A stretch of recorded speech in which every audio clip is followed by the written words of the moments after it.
Our last keynote speakers are board members of the Disc Golf Foundation, which is a 501c3 organization dedicated to promoting disc golf around the country and around the world. The president of the Disc Golf Foundation is Christina Karlstrom. She's been the president since 2017, and she works with the board specifically on getting $10,000 worth of grants and assisting in the creation of a new course, and on partnering with events like the Women's Global event, as well as the Ice Bowl. She discovered disc golf, Christina did, in the 1990s while studying at Boston College, and she was involved with clubs in Michigan, as well as in the PGA, played over 100 events in 25 states, and introducing the sport to a lot of new players. And she's a member of the PGA Women's Committee, several local leagues, as well as the Basket Cases team. She travels all over the country playing disc golf. Her partner here today is Mike Correnti. Mike is also on the board for the Disc Golf Foundation.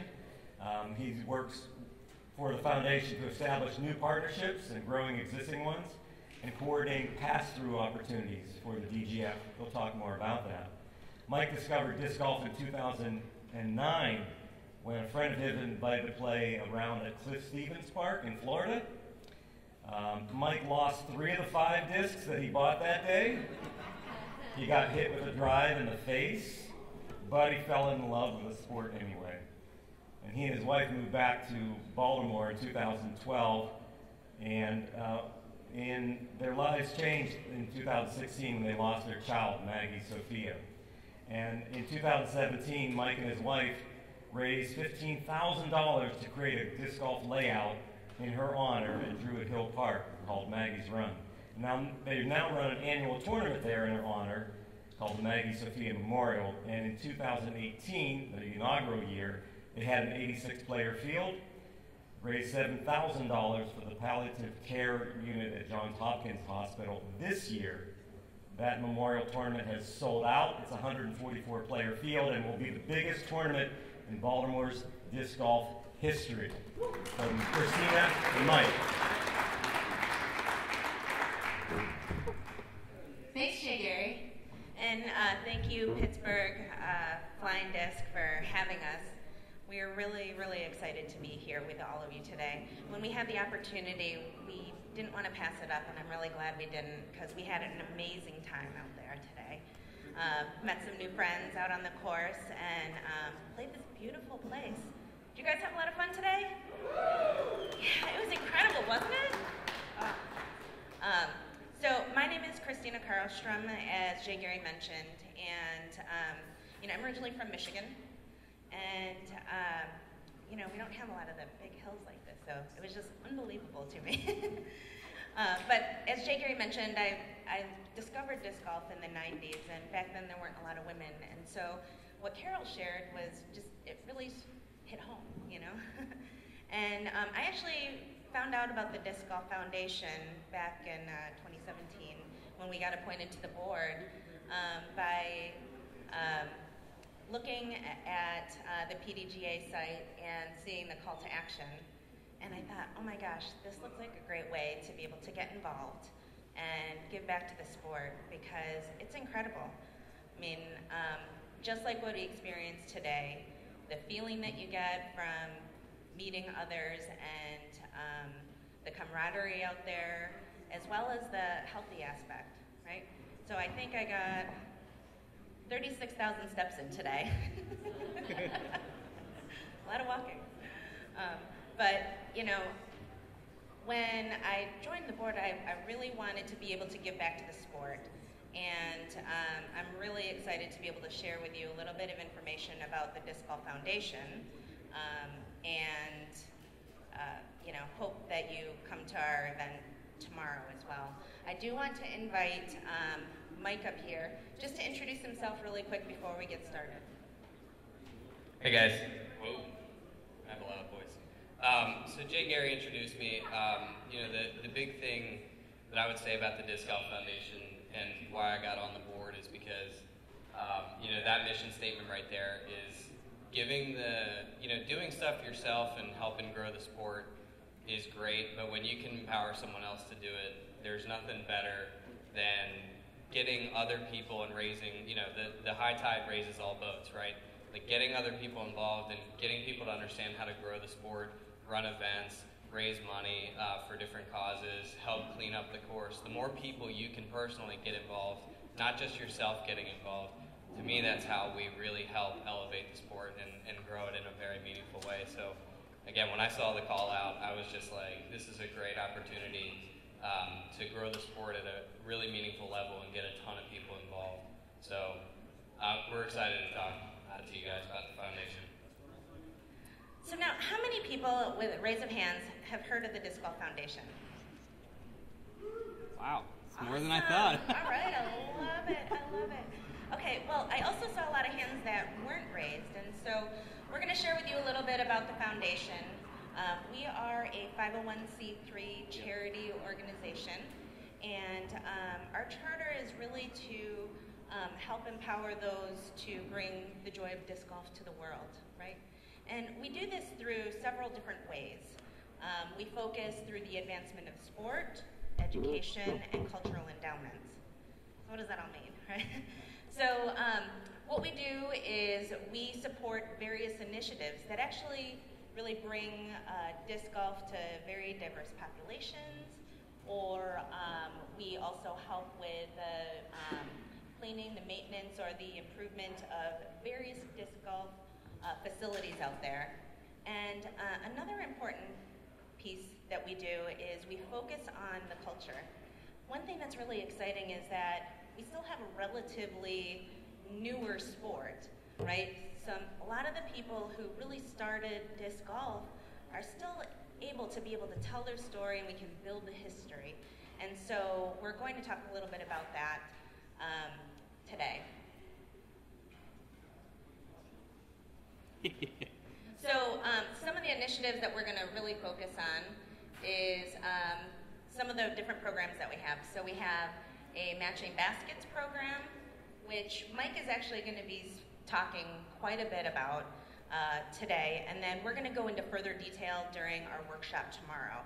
So if that's something that you're interested in, if you are looking to put in a new course, this is a program that you may be interested in.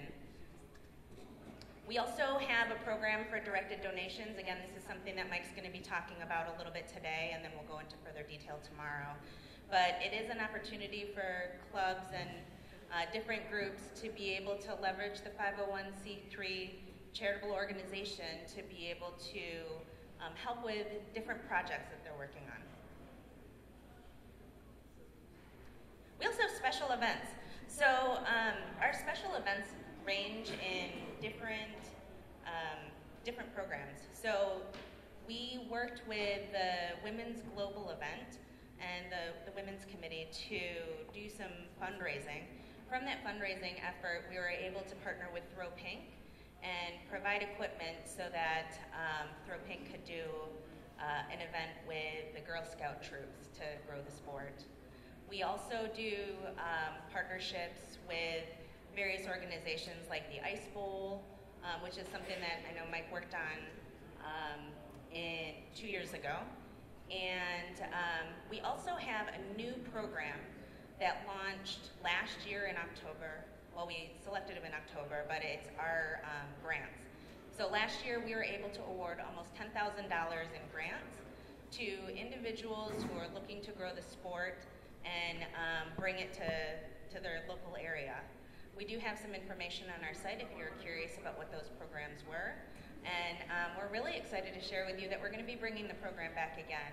So the applications will be opening up in May, and we'll be selecting the winners in August to be able to start the projects. And then the last one is cultural preservation. So how many people have been to the IDGC? Yep. So over there, we also have like the Steady Ed Memorial Museum.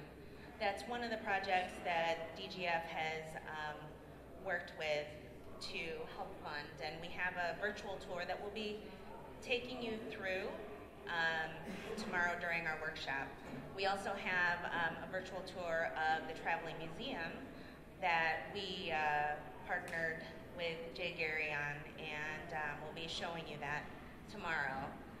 But this is all in an effort to continue to preserve the culture of our sport and collect the history.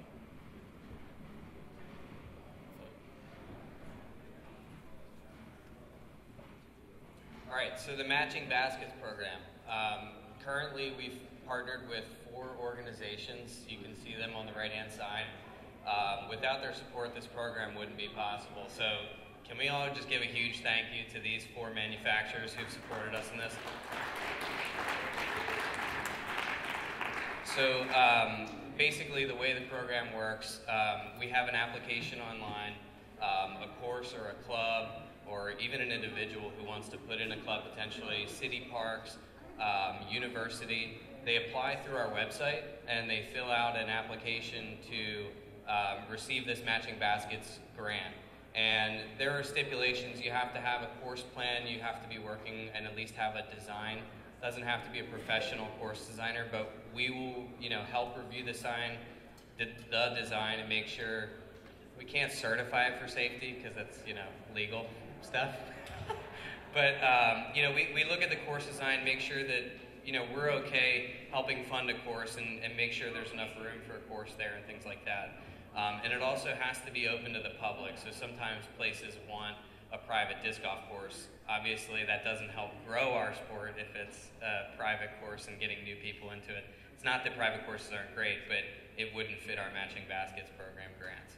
So this Matching Baskets program grants, there are 3 local places you can see there. You guys have probably played Slippery Rock. Who's played Slippery Rock in this audience?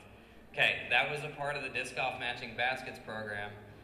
So basically, the way the program works, let's say it's an 18-hole course plus a practice basket. You guys or your club or as an individual would purchase 9 baskets, and the Disc Golf Foundation, through these manufacturers, each one of these manufacturers will donate their other 9 baskets. So it's our partnership, but they are themselves donating 9 baskets to your course. You pay for the 10 baskets plus the practice and then shipping, and then you get a course. That's pretty sweet, right? Round of applause again for these guys.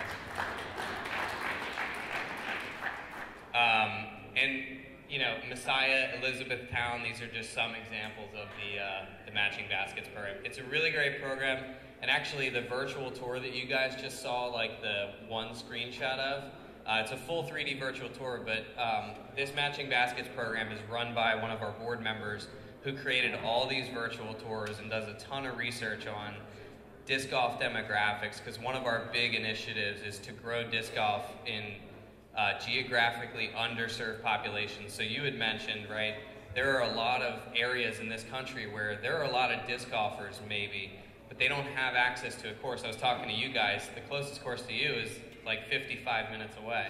So one of the things we're trying to do is get disc golf courses in areas where there's interest to play disc golf, but they have to drive really far. So those type of applications, as we continue to get more and more, will be the recipients of these grants as we go through time. So, get applications in, because I can see this program starting to blow up, and we're talking to Dynamic Discs about getting them on board, and also talking about getting Prodigy on board. So we will potentially we can award 2 grants per company. So that's 8 courses per year currently that can get funded through this grants program. So if we get 6 manufacturers on board, that's 12 courses per year that they pay half of the baskets for. It's pretty great. Mind flipping, Christina? So this program, the Directed Donations Program, how many of you have gone to raise money through a large corporation and you ask for a couple grand and they go, cool, can I write this off for tax purposes? And you go, well, here's the thing, we're like a local club, it would just be really kindness of your own heart, so thanks. And it doesn't go great, right, because you're asking for a couple grand, and they have a really big heart and they might be super connected to you, but at the end of the day, if they can't write it off, it's not their fault. They can't give you 3 grand, right? Or 10 grand or 15 grand, whatever that number is. You can utilize the Disc Golf Foundations, assuming we approve, the application. The application is much simpler for this program than the Matching Baskets program. But as long as it's going to course improvements, sometimes it's just a pass-through for a charity tournament. They may be donating to a certain hospital, but they want to have disc golf related. They want to help grow disc golf, but also help the charity.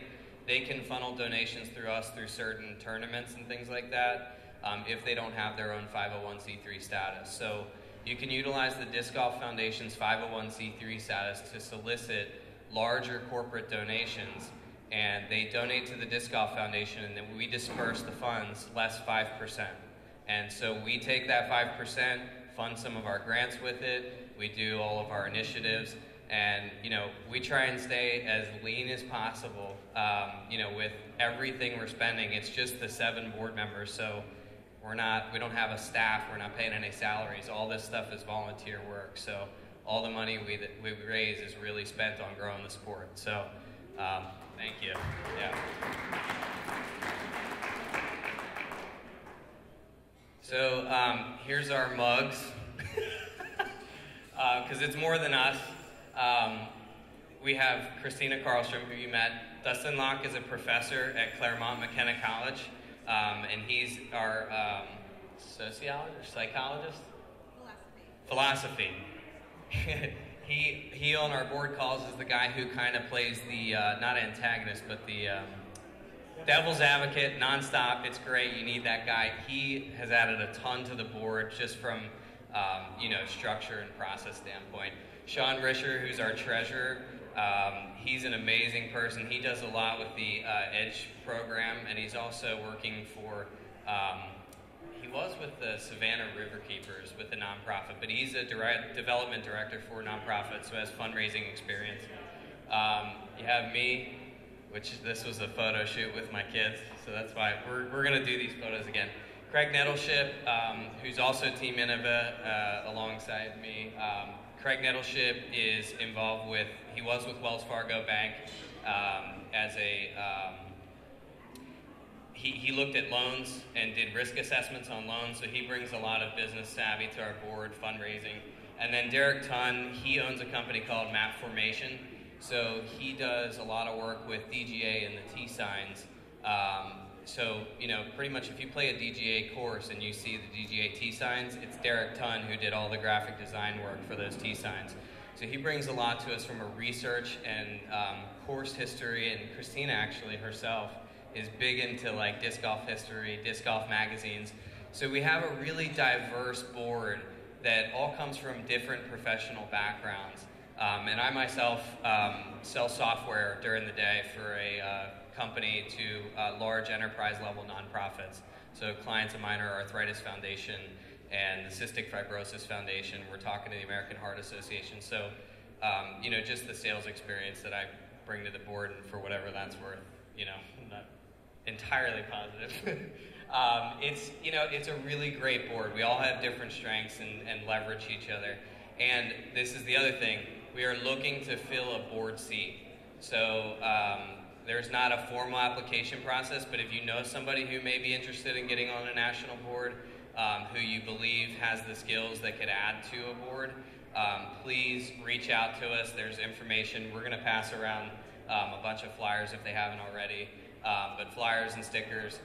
Reach out to us, info@Disc Golf Foundation. We're looking to fill that board seat. It's an immediate vacancy that we would like to fill this year. So, that's it, right? Thank you guys so much. We have a presentation tomorrow. We're looking forward to seeing you.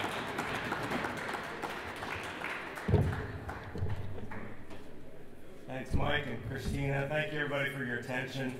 The Disc Golf Foundation was important for some local projects. They were referenced here. The Slippery Rock University course went in with Disc Golf Foundation donations, pass-through donations. They also used a matching baskets grant. The Lynbrook course, the 9 holes, a lot of the money was raised passed through the Disc Golf Foundation. And we actually renovated T-signs at Shenley Park through the Disc Golf Foundation. So it's a good organization to get to know and be part of.